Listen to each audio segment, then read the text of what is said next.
Olá, seja bem-vindo mais uma vez à nossa página Ministério Florescer e Frutificar.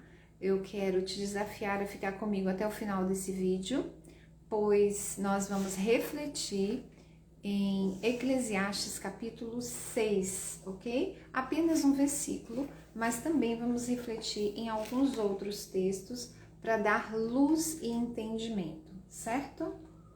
Vamos lá. Eclesiastes capítulo 6.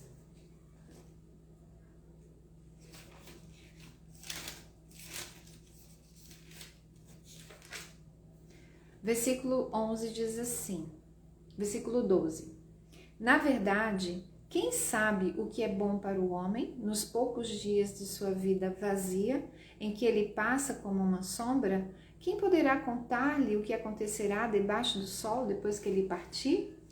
Então, o autor está fazendo duas perguntas, né? E mais uma vez, essas perguntas nos levam à reflexão dentro de nós, nos chama à responsabilidade, à consciência de como nós lidamos com o nosso relacionamento com o próximo e com Deus. Então, ele pergunta: quem sabe o que é bom? E eu pergunto para você: quem sabe o que é bom para você? Quem sabe o que é bom para mim? Eu tenho uma resposta: Deus sabe.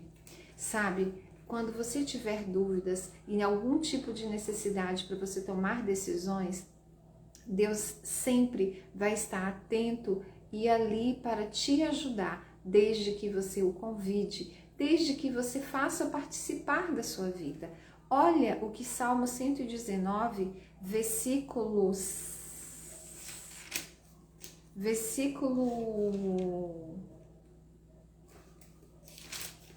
9 diz assim: como pode o jovem manter puro a sua conduta? Vivendo de acordo com a tua palavra. E o Salmo 119, versículo 105 diz assim: a tua palavra é lâmpada que ilumina os meus passos e luz que clareia o meu caminho.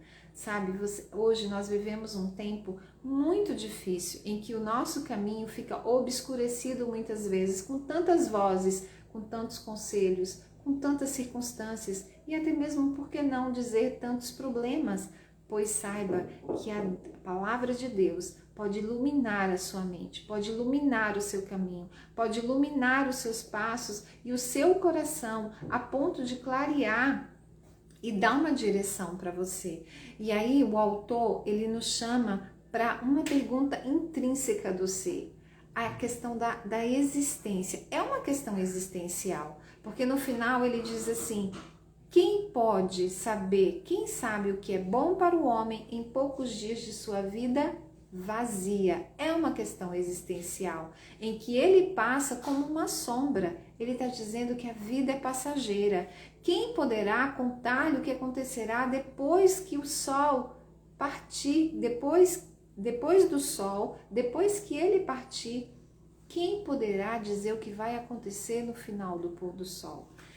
Aconteceu há muitos anos atrás, e eu vou compartilhar esse texto com você, um questionamento semelhante de um homem muito inteligente e muito culto. Esse homem foi até Jesus. Lá em João capítulo 3 diz que ele é uma autoridade entre os judeus da sua época. E ele procurou Jesus e ele disse: mestre, sabemos que ensinas da parte de Deus, pois ninguém pode realizar os sinais miraculosos que estás fazendo se de Deus não estivesse com ele.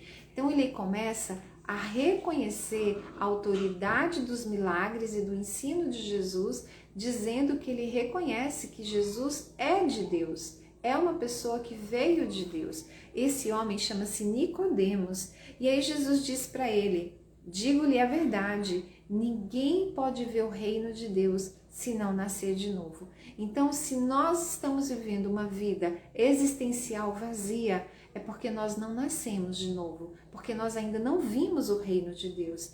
E aí Nicodemos pergunta: como alguém pode nascer sendo velho? É claro que não pode entrar pela segunda vez no ventre de sua mãe e renascer. Claro que não. Nicodemos, então, ele faz ele refuta a afirmação de Jesus. Como pode um homem nascer de novo? Ele nunca tinha ouvido falar aquilo, né? Acerca de nascer novamente. Não tem como um homem voltar para o ventre da sua mãe depois de uma vida adulta? Impossível. Mas do que Jesus está falando? E aí Jesus então responde ele: digo-lhe a verdade, ninguém pode entrar no reino de Deus se não nascer da água e do Espírito. O que nasce da carne é carne, mas o que nasce do Espírito é Espírito. Queridos, aqui esse texto deixa claro o novo nascimento de uma pessoa que entende, que recebe Jesus como seu Salvador. Sabe por quê? Porque no versículo 16 diz assim: porque Deus tanto amou o mundo que deu seu Filho único, para que todo aquele que nele crê não pereça, mas tenha a vida eterna. Pois Deus enviou seu Filho ao mundo não para condenar o mundo, mas para que este fosse salvo por meio dele. Deus mandou Jesus na terra com uma missão: salvar a mim e salvar a você.